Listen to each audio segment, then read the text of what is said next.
Meditations by Marcus Aurelius, Book 1. From my grandfather Verus, decency and a mild temper. From what they say and I remember of my natural father, integrity and manliness. From my mother, piety, generosity, the avoidance of wrongdoing, and even the thought of it. Also, simplicity of living, well clear of the habits of the rich. From my grandfather, not to have attended schools for the public, to have had good teachers at home, and to realize that this is the sort of thing on which one should spend lavishly. From my tutor, not to become a green or blue supporter at the races, or side with the lights or heavies in the amphitheatre, to tolerate pain and feel few needs, to work with my own hands and mind my own business, to be deaf to malicious gossip. From Diognetus, to avoid empty enthusiasms, to disbelieve all that is talked by miracle mongers and quacks about incantations, exorcism of demons and the like, not to hold quail fights or be excited by such sports, to tolerate plain speaking, to have an affinity for philosophy,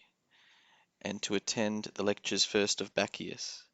then of Tendasus and Marcianus, to write essays from a young age, to love the camp bed, the hide blanket, and all else involved in the Greek training. From Rusticus, to grasp the idea of wanting correction and treatment for my character, not to be diverted into a state for rhetoric, so not writing up my own speculations, delivering my own little moral sermons, or presenting a glorified picture of the ascetic or the philanthropist. To keep clear of speechifying, versifying, and pretentious language, not to walk around at home in ceremonial dress, or do anything else like that. To write letters in an unaffected style, like his own letter written to my mother from Sinuessa, to be readily recalled to conciliation with those who have taken or given offence, just as soon as they themselves are willing to turn back, to read carefully, not satisfied with my own superficial thoughts, or quick to accept the facile view of others,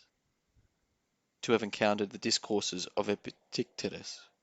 to which he introduced me with his own copy. From Apollonius, moral freedom,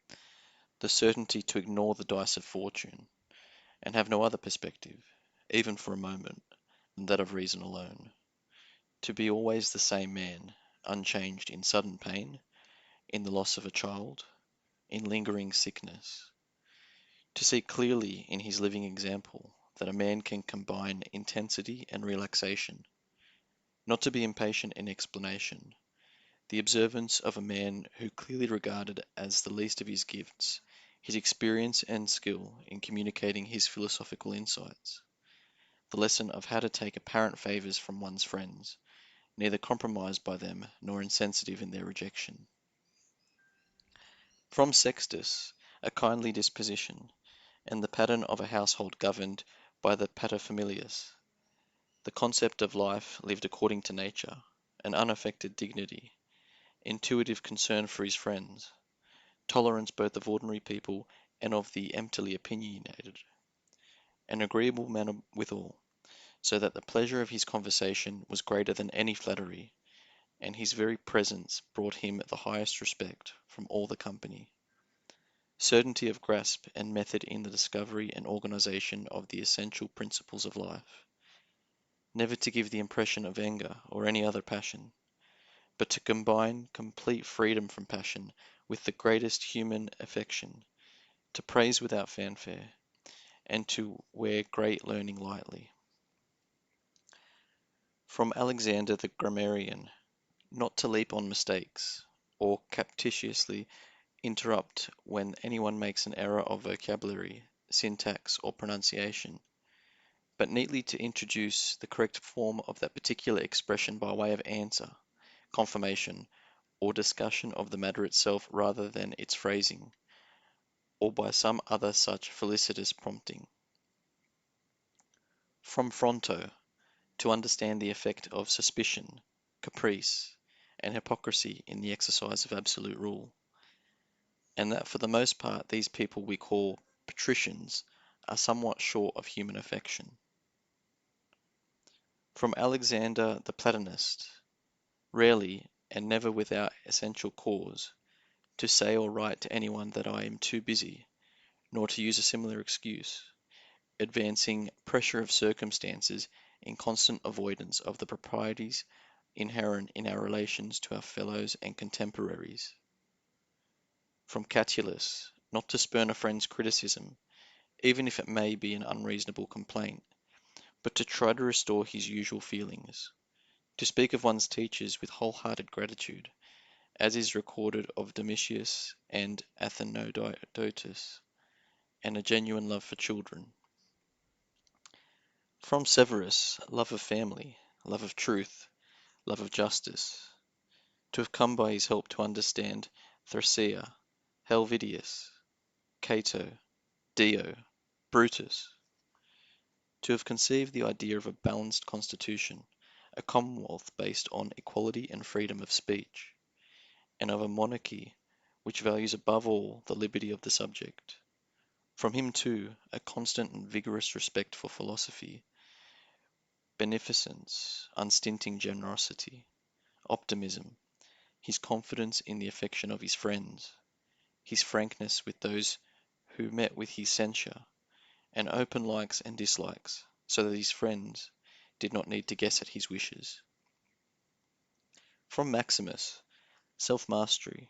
immune to any passing whim, good cheer in all circumstances, including illness, a nice balance of character, both gentle and dignified, an uncomplaining energy for what needs to be done, the trust he inspired in everyone that he met, what he said and was well intentioned in all that he did. Proof against surprise or panic, in nothing either hurried or hesitant, never short of resource, never downcast or cringing, or on the other hand angry or suspicious. Generosity in good works, and a forgiving and truthful nature, the impression he gave of undeviating rectitude as a path chosen rather than enforced,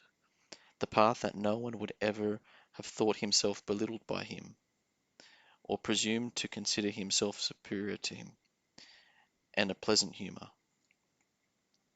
From my adoptive father, gentleness, and an immovable adherence to decisions made after full consideration, no vain taste for so-called honours, stamina and perseverance, a ready ear for anyone with any proposal for the common good, to reward impartially, giving everyone their due, experience of where to tighten, where to relax, putting a stop to homosexual love of young men, a common courtesy, excusing his court from a constant attendance at dinner with him and the obligation to accompany him out of town, and those kept away by some other commitment always found him no different towards them, focused and persistent in deliberation in council, never satisfied with first impressions, and leaving a question prematurely, the concern to keep his friends, with no extremes or favoritism, his own master in all things, and serene with it,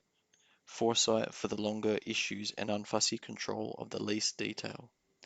the check he put in his reign on acclamations and all forms of flattery, his constant watch on the needs of the empire, his stewardship of its resources, and his tolerance of some people's criticism in this area, no superstitious fear of the gods, nor with men any populism or obsequious courting of the mob, but a sober steadfastness in all things, and nowhere any vulgar or newfangled taste. In those things which conduce to the comfort of life, and here fortune gave him plenty, to enjoy them without pride or apology either, so no routine acceptance of their presence, or regret in their absence. The fact that no one would ever describe him as a fraud or an impostor or a pedant, but rather as a man of mellow wisdom and mature experience, beyond flattery, able to take charge of his own and others' affairs. Further, his regard for genuine philosophers, for the other sort he had no hard words, but easily saw through them, sociability too, and a sense of humour, not taken to excess, sensible care of his own body, neither vain nor valetudinarian, but not neglectful either, so that his own attention to himself left very little need for doctors, doses, or applications. Most importantly, his readiness to defer ungrudgingly to those with some special ability. It might be in literary expression, or the study of laws or customs, or any other subject, and to give them his own active support to reach acknowledged eminence in their own specialities. Acting always in accordance with tradition, yet not making the preservation of tradition an overt aim. Further, no liking for change and chance, but a settled habit in the same places and the same practices. To resume instantly after attacks of migraine, fresh again and vigorous for his usual work. Not to keep many matters secret to himself, only a very few exceptional cases, and those solely of state concern. Sense and moderation in such things as the provision of shows, contracting of public works, doles and distributions, the acts of a man with an eye for precisely what needs to be done, not the glory of its doing. He was not one to bathe at all hours. He had no urge to build houses. He was not particular about food, the material and colour of his clothes, or the youthful beauty in his slaves. The fact that his dress came from Lorium, sent up from his country house there, the many details of his way of life at Lanuvium, how he handled the apologetic customs officer in Tusculum, and all such modes of behaviour. Nothing about him was harsh, relentless, or impetuous, and you would never say of him that he broke out a sweat, but everything was allotted its own time and thought, as by a man of leisure. His way was unhurried, organized, vigorous, consistent in all. What is recorded of Socrates would apply to him too, that he could regulate abstinence and enjoyment where many people are too weak-willed to abstain or enjoy too indulgently. Strength of character, and endurance or sobriety as the case may be, signifies the man of full and indomitable spirit, as was shown by Maximus in his illness. From the gods, to have had good grandparents, good parents, a good sister, good teachers, good family, relatives, and friends, almost everything, and that I did not blunder into offending any of them, even though I had the sort of disposition which might indeed have resulted in some such offence, given the occasion. It was the grace of the gods that no set of circumstances likely to show me up ever arose. That I was not brought up any longer than I was with my grandfather's mistress, and that I kept my innocence, leaving sexual experience to the proper time, and indeed somewhat beyond it. That I came under a ruler and a father who was to strip me of all conceit and bring me to realize that it is possible to live in a palace without feeling the need for bodyguards or fancy uniforms, candelabra, statues, or the other trappings of such like pomp, but that one can reduce oneself very close to the station of a private citizen and not thereby lose any dignity or vigor in the conduct of a ruler's responsibility for the common good.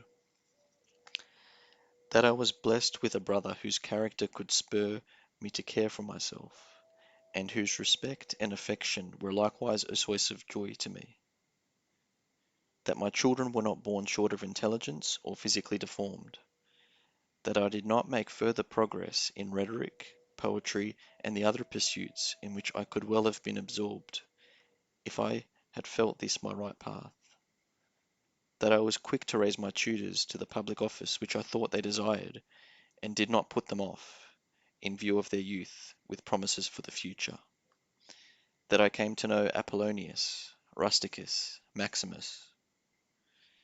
That I acquired a clear and constant picture of what is meant by the life according to nature, so that, with regard to the gods, their communications from that world, their help and their inspiration, nothing now prevents me living the life of nature. My falling somewhat short still is due to my own fault, and my failure to observe the promptings, not to say the instructions, of the gods. that my body had held out so far in a life such as mine, that I never touched Benedicta or Theodotus, and that later experience of sexual passion left me cured. That though I was often angry with Rusticus, my behaviour never went to the point of regret. That my mother, fated to die young, nevertheless lived her last years with me. That whenever I wanted to help someone in poverty or some other need, I was never told that there was no source of affordable money, and that I myself never fell into similar want of financial assistance from another. That my wife is as she is, so submissive, loving and unaffected, and that I found no lack of suitable tutors for my children. That I was given help through dreams, especially how to avoid spitting blood and bouts of dizziness, and the response of the oracle at Caieta, just as you use yourself. That for all my love of philosophy, I did not fall in with any sophist, or devote my time to the analysis of literature or logic, or busy myself with cosmic speculation. All these things need the help of God's and fortune's favour.